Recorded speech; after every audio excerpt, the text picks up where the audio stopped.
Thank you, Mr. Speaker.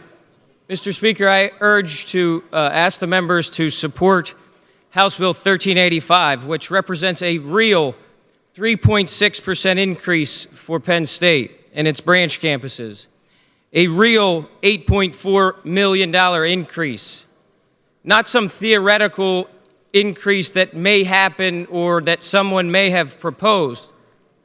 And what that is an opportunity for us to increase funding for Penn State. But what we're hearing is that we should vote this down and have a 100% defunding of Penn State so that we're in a better position to negotiate and leverage for more. But to the public that is out there, there's an alternative. We could pass this bill, have an on-time budget with a modest 3.6% increase. And if the governor and others on the other side of the aisle want more, we could come back and continue to negotiate and do a supplemental budget. If you get the votes to raise taxes for more funding, you don't have to shut down the government. You don't have to defund Penn State's allocation. We can come back and do that afterwards. I think it's reckless to stand here and say that we should vote this down, go into the next fiscal year with no money for these kids in this institution, and say that there's this theoretical increase that might happen in a week or so if we just vote it down. I also think it's short-sighted to talk about ways to help parents that are going to these institutions and support a proposal that adds tax increases. Thank goodness the kids that this will help aren't paying tax increases on books. Thank goodness. This may not be a big enough increase, but the good news is to the parents, they currently in Pennsylvania aren't paying sales tax on books. They're not paying taxes on meal plans or room and board.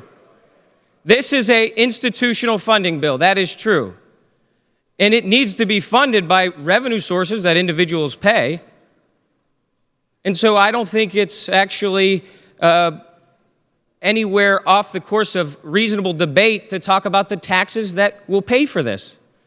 Or a theoretical increase and larger increase, which is the sole reason the other side of the aisle is threatening to vote against this tonight, which we do need their votes because of this bill needing 2/3 to pass it.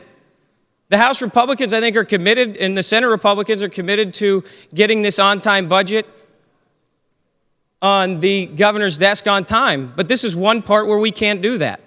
We need 2/3 of the chamber.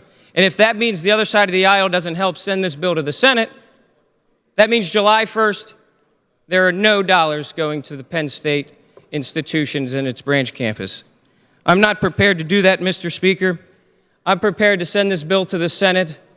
And if we want to negotiate long into the summer for additional funding or higher tax increases, the other side of the aisle that would like to finally vote for, then maybe we'll do that. But let's not shut down Penn State because of that wish list and theoretical increase. Thank you, Mr. Speaker.